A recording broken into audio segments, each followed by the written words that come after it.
Dear friends, welcome back your own channel. വീണ്ടും പുതിയൊരു വീഡിയോയിലേക്ക് എല്ലാവർക്കും സ്വാഗതം.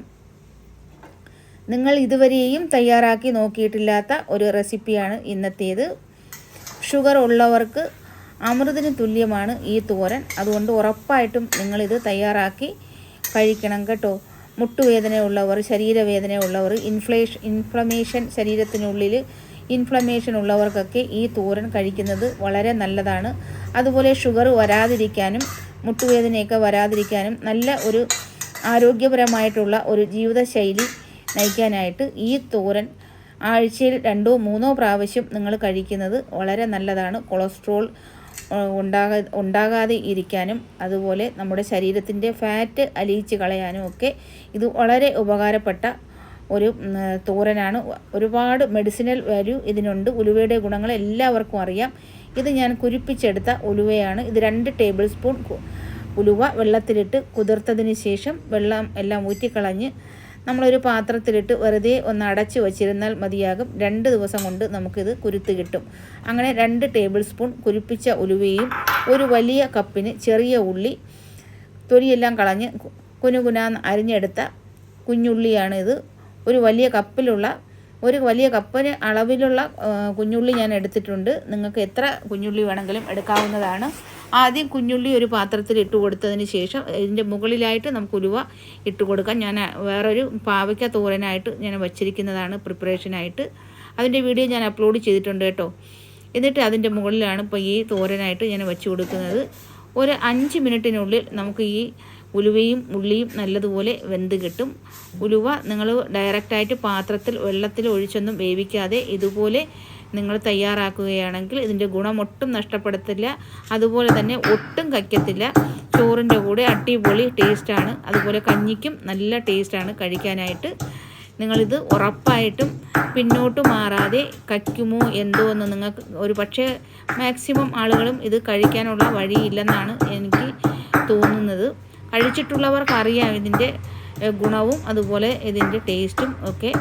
അതുകൊണ്ട് നിങ്ങൾ ഒരു പ്രാവശ്യം ഇതെന്തായാലും എന്തും വരട്ടെ എന്നുള്ള ആ രീതിയിലൊന്ന് കണക്കിലെടുത്തതിന് ശേഷം നിങ്ങളിതൊന്ന് തയ്യാറാക്കി നോക്കിയാലേ നിങ്ങൾക്ക് ഇതിൻ്റെ ടേസ്റ്റിനെ പറ്റി അറിയാൻ പറ്റൂ. പിന്നെ സാധാരണ നമ്മൾ തോരൻ അരയ്ക്കുമ്പോൾ തന്നെയാണ് വറ്റൽ മുളകും വേണം അരയ്ക്കാനായിട്ട്. പച്ചമുളകല്ല, വറ്റൽ മുളക് ആണ് ഇതിൽ ഈ തോരന് സൂട്ടാവുക. അതുകൊണ്ട് വറ്റൽ മുളകും വെളുത്തുള്ളിയും ജീരകവും തേങ്ങയും കറിവേപ്പിലയും കൂടി നല്ലതുപോലെ ഒന്ന് ചതച്ച് വേണം ഇട്ട് കൊടുക്കാനായിട്ട്. ഒരുപാട് മിക്സിയുടെ ജാറിലിട്ട് അരയ്ക്കരുത്. മിക്സിയുടെ ജാറിൽ അരയ്ക്കുന്നവർ ഒന്ന് പൾസ് ചെയ്ത് 1 സെക്കൻഡ് 2 സെക്കൻഡ് ഒന്ന് സ്റ്റോപ്പ് ചെയ്ത് വേണം മിക്സി കറക്കിയെടുക്കാനായിട്ട്.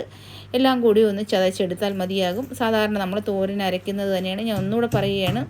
വെളുത്തുള്ളി, ജീരകം, കറിവേപ്പില, വറ്റൽ മുളക്, തേങ്ങ. കടായിയിൽ ഞാൻ 1 സ്പൂൺ എണ്ണ മാത്രമേ ഒഴിച്ചു കൊടുത്തിട്ടുള്ളൂ. ഒരുപാട് എണ്ണയൊന്നും കോരി ഒഴിക്കരുത്. ഒരുപാട് എണ്ണ കോരി ഒഴിച്ചു കഴിയുമ്പോൾ ഇതിൻ്റെ ഗുണവും നഷ്ടപ്പെടും. അതുപോലെ തന്നെ കാലറി കൂടും, ദഹിക്കാൻ സമയമെടുക്കും.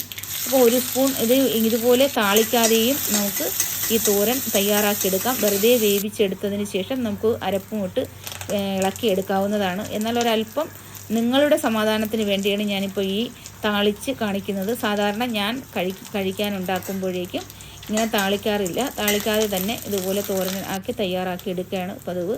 1 സ്പൂൺ എണ്ണ ഒഴിച്ച് കടുകുമൊക്കെ ഇട്ട് സാധാരണ നമ്മൾ താളിക്കുമ്പോൾ തന്നെ ചെറിയ ഉള്ളിയും വറ്റൽമുളകും കറിവേപ്പിലയും ഇട്ട് മൂപ്പിച്ചതിന് ശേഷം ഈ അരപ്പ് നമുക്ക് ഇതിലേക്ക് ഇട്ട് കൊടുത്ത് ഒന്ന് നല്ലതുപോലെ ഒന്ന് ഇളക്കി യോജിപ്പിച്ചെടുക്കാം.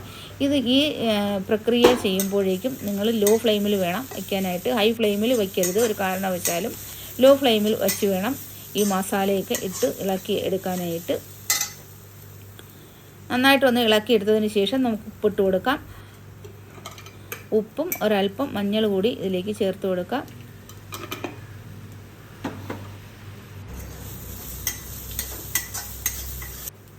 ഇത് ഇളക്കി യോജിപ്പിച്ചതിന് ശേഷം നമ്മൾ വേവിച്ച് വെച്ചിരിക്കുന്ന ഉലുവയും ചെറിയ ഉള്ളിയും കൂടി ഇതിലേക്ക് ഇട്ട് കൊടുക്കാം. കുഞ്ഞുള്ളി നമ്മൾ എത്രത്തോളം ഇടുന്നോ അത്രത്തോളം രുചി കൂടും. കുഞ്ഞുള്ളിക്ക് നമ്മുടെ ശരീരത്തിൻ്റെ ഡാമേജ് ആവുന്ന സെല്ലുകളെയൊക്കെ പുതിയ സെല്ലുകൾ വരാനായിട്ട് സഹായിക്കാനുള്ള ഘടകങ്ങൾ ഈ കുഞ്ഞുള്ളിയിൽ ധാരാളമുണ്ട്. അതുകൊണ്ട് കുഞ്ഞുള്ളി എത്ര കഴിക്കുന്നതും ശരീരത്തിന് നല്ലതാണ് കേട്ടോ. നല്ല മണമാണ് കേട്ടോ. പറഞ്ഞറിയിക്കാൻ പറ്റാത്ത ഒരു മണമാണ് ഈ ഉലുവ. ഇതുപോലെ നമ്മൾ തോരൻ വയ്ക്കുമ്പോൾ കുരുപ്പിക്കാതെയും നമുക്ക് തോരൻ വയ്ക്കാവുന്നതാണ്.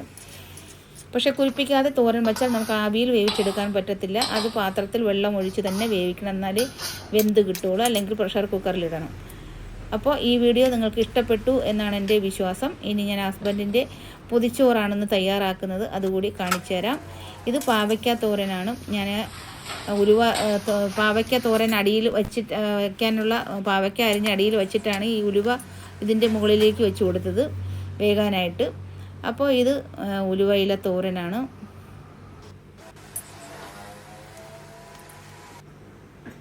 ഇത് നെല്ലിക്കയും തേങ്ങയും ഇഞ്ചിയും കറിവേപ്പിലയും എല്ലാം കൂടിയുള്ള ചമ്മന്തി. ഈ നെല്ലിക്കയൊക്കെ ദിവസവും ചമ്മന്തി ആയിട്ടൊക്കെ എങ്കിലും ഉപയോഗിക്കുന്നത് നല്ലതാണ് കേട്ടോ. എല്ലാം കൂടെ ഇനി ഈ ഇല ഒന്ന് പൊട്ടിപ്പോയി, ചെറിയ ഇലയായിപ്പോയി കേട്ടോ, വീതി കുറഞ്ഞ ഇലയായിപ്പോയി. അപ്പോൾ അതെല്ലാം കൂടെ പൊതിഞ്ഞ് റെഡിയാക്കി രാവിലെ 7 മണിക്ക് ഹസ്ബൻഡ് വീട്ടിൽ നിന്ന് ഇറങ്ങിയാൽ 7:30 മണിക്ക് ഓഫീസിലേക്ക് എത്താനായിട്ട് പറ്റൂ. അപ്പോഴത്തേക്ക് ഞാൻ ഉലുവ തോരൻ, പാവയ്ക്ക തോരൻ, ഇത് സാലഡാണ്, ക്യാബേജിൻ്റെ സാലഡ്. ക്യാബേജും സവാളയും ഉപ്പും പച്ചമുളകും കൂടി ഇട്ട് ഒന്ന് സ്റ്റീം ചെയ്തതിന് ശേഷം ലെമൺ ജ്യൂസും കൂടി ഇട്ട് മിക്സ് ചെയ്തെടുത്തതാണ് ക്യാബേജ്. ഇത് ഇന്നലത്തെ മീൻകറിയായിരുന്നു, അയല മീൻകറി. അപ്പോൾ ഇത്രയേ ഉള്ളൂ ഇന്നത്തെ ചോറിന്, ലഞ്ചിന് ഹസ്ബൻഡിന് പാക്ക് ചെയ്തത്. ഇത് നമ്മുടെ ഹെർബൽ ടീ ആണ് കേട്ടോ. അപ്പോൾ എല്ലാം റെഡിയായി. അടുത്ത വീഡിയോ വരയ്ക്കും നിങ്ങൾ എല്ലാവരും സുഖമായിട്ടിരിക്കുക. Thank you for watching.